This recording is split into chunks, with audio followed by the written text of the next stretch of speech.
I'm Ryan McLean, and I'm Health, Safety and Wellbeing Manager for Mway Comms. And as part of our health calendar for 2020, in September, we're going to look at noise and vibration.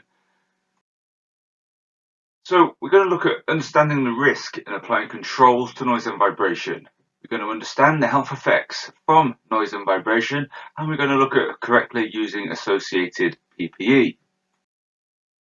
So firstly, noise. So noise at work can cause hearing damage that is permanent and disabling. This can be hearing loss that is gradual because of exposure to noise over time, but also damage caused by sudden, extremely loud noises. The damage is disabling as it can stop people being able to understand speech, keep up with conversations, or use the telephone. And hearing loss is not the only problem. People may develop tinnitus, which is a ringing, whistling, buzzing, or humming in the ears. And it's a distressing condition which can lead to disturbed sleep. There are safety issues linked with hearing damage, and that is that noise at work can interfere with the communications and make warnings harder to hear. It can also reduce people's awareness of their surroundings. These issues can lead to safety risks, putting people at risk of injury or death.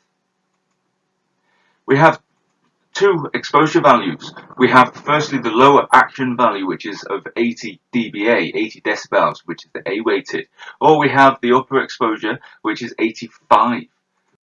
What do those exposure values actually mean? So if we're looking at the 80 dBA, what that means is that if the lower action value is likely to be exceeded, then hearing protection must be made available to you. But at the same time, you must also be provided with suitable and sufficient information, instruction, training regarding the risks. So then the upper exposure values then at 85 dBA is that you must wear the hearing protection provided to you. You must also ensure that the area is restricted where practicable to prevent others from being exposed. So how does it compare to some of the tools you might use? So I've used a 36 volt Bosch cordless drill as an example, and that is 91 dBA. How about the Wackenhausen trench rammer for the civils? Well, that's 95 dBA. What about your typical cut-off saw? In this case, I've used a common one that we use, a TS410 steel saw. That's 98 dBA. So control measures, things you need to consider. Can we eliminate the noise source? Seek to replace the equipment that creates the noise with something less noisy. And so you can use a bandsaw instead of a cut-off saw, only in certain conditions, of course. But maintain the equipment so that it works as efficiently as intended, and it's important to quarantine defective equipment until it's repaired or replaced. It's important, don't make do. Limit the number of persons exposed to noise by setting up adequate stop boards and stuff to keep people that are unauthorised away. And use your hearing protection correctly, something we will be focusing on during this month. So, hand-down vibration syndrome, or better known as HAVS. Now, hand-down vibration is the vibration transmitted into your hands and arms, and it can come from use of handheld power tools, such as grinders or drills. Now, HAVS is preventable, but once the damage is done, it is permanent. HAVS is serious and disabling, and nearly 2 million people are at risk. Damage from HAVS can include the inability to do fine work, and the cold can trigger painful finger-blanching attacks. So some of the symptoms and effects of HAVS.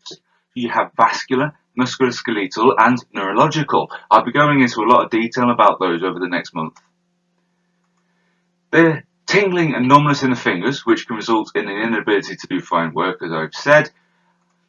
It's the loss of strength in the hands, which might affect the ability to do work safely. And it's the fingers going white, so you'll know that as vibration white finger, and becoming red and painful on recovery, and that reduces the ability to work in cold or damp conditions. So in order to actually identify your exposure to HAVS, we have a HSE Ready Reckoner, and it's something that I've been speaking about for some time whilst at Mway Comms, and I've been helping you guys understand how we were able to assess the exposure. Now, firstly, you need to know the exposure values. The first one is the 2.5 meters per second squared, which is equal to 100 points. You then have the limit value, which is 5 meters per second squared, which is equal to 400 points. Looking to the illustration to your left, now you've got all these figures within the boxes. Now these numbers are related to the amount of points exposure. So ideally what we need to do within our work is refrain from exceeding 100 points. That is what we are looking at. And as you can see, the 100 sort of reaches the lighter green to the yellow.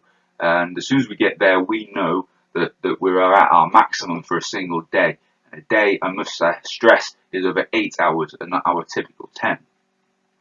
So what you'll do is identify the vibration exposure that your particular tool would emit, and then you'd identify how long you can use that for. Now, ignoring the red circle and lines here, that is an illustration example by the HSE, but if we were to use the 5 as an example, that would then take us to approximately 1 hour to 1 hour and 30 minutes before we would reach the action value up to 100 points. It's at this point we would probably consider some controls such as stopping and allowing our colleague to carry on, so a bit of sort of job rotation. So how does this compare though to some of the tools that you might use? So to give you an example, I've used the same example as in noise. So the 36 volt Bosch cordless drill. Now I've used the most extreme in this circumstance because you can use it for different reasons. But I've used hammer drilling into concrete, which equals 16 meters per second squared, or that is 12 minutes per shift per person. What about the Wacker-Neuson trench rammer again? So that is 5.4 meters per second squared, and that is also 1 hour and 43 minutes per shift per person. But then again, what about the steel saw? So the steel saw is 3.9 meters per second squared, and that equals to 3 hours and 17 minutes per shift per person. So sort of the control measures that we might look at. So how can we eliminate the vibration source? And if we can't eliminate it, can we seek to replace the equipment which is creating the vibration to reduce the exposure? And I've kept the same example in because the bandsaw instead of the cut-off saw is still very good. Obviously under certain conditions you can't use it for everything. But maintain the equipment so that it works as efficiently as intended. And again, quarantine defective equipment until it's repaired or replaced. Don't make do, that just makes life worse. Make sure the tools you are using is the right one for the job and they are in good working order. And rotate your operators to limit exposure. And then of course, wear gloves to keep the hands warm and dry. So I've created a plant and equipment register, which again throughout the month of September I'll be making sure that every individual that is exposed to noise or vibration or vibration will be very familiar with this and have instant access to it whilst they're on site.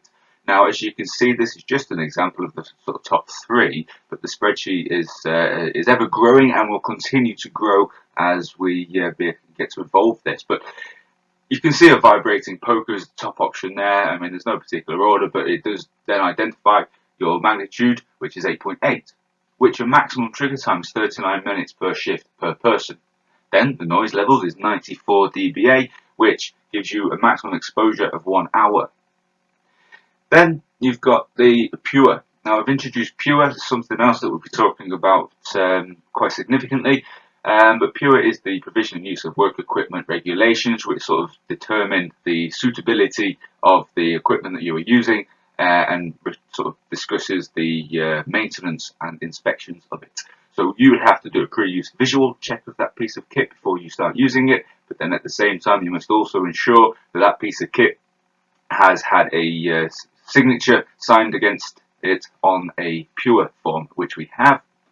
I've then introduced your specific PPE, so in this case there's just your standard issue. There's nothing above and beyond our standard issue that you would need in order to use that piece of kit. And then there are some control measures which we've already talked about, which you become more familiar with over the month. But looking at the 36 volt Bosch cordless drill, now you can see there I've actually broken it down into 3 sections. You have the hammer drilling into concrete, which is the 16, but then drilling into metal or drilling screwdriving without impact is less than 2.5, which means that you could use it over 8 hours at a single time. Then the noise itself is 91 dBA, which means that you can actually listen to that noise for 2 hours before you have reached the maximum exposure. Again, the pure is the pre-use visual check, and you must record it on a weekly pure form. But then the specific PPE is actually different here. Now you must have the FFP3 face fitting mask. That is when you are drilling into concrete. But then you must have medium impact eye protection. Now it's important that the standard issue that you guys will use out on site is your light eye protection. Okay, the eye protection to the standard of EN166 is divided into three. You have the low, medium, and high impact rating, and it's effectively how strong the particular lens might be. And so in this case, I have suggested medium because it should protect you from any debris that might get disturbed and potentially hit your eye. And then again, there are some additional control measures there, which of course your PPE would fall right into. So this is just an introduction of this at this point forward. Over the next few months, you guys will become very familiar with this. Then we look at health surveillance. So health surveillance is a system of health checks, and it's in order to ensure that you guys are as healthy as you can be. It is a way to provide early detection of symptoms of the effects of noise and vibration on yourself, and it's a way to prevent or diagnose any health condition associated with noise and vibration. And at the same time, actually, it can also be used to help detect what more needs to be done to control the risks. So if anybody were to come forward and say, hey, I've got this sort of feeling or the symptom, we'll be able to determine what the case might be and then sort of look back retrospectively to understand how that exposure occurred in order to implement better control. Looking at health surveillance, then, from what Mway comes to provide to you is that we give you safety critical medicals. That will be upon employment with Mway Comms, as you will already know, and then at scheduled intervals that are based on your own individual.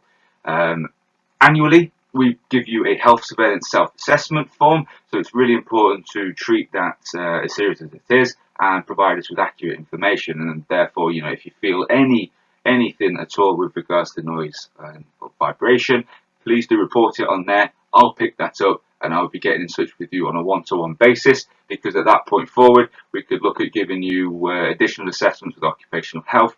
I've only noted the HABS assessments, but there are the ones for noise as well.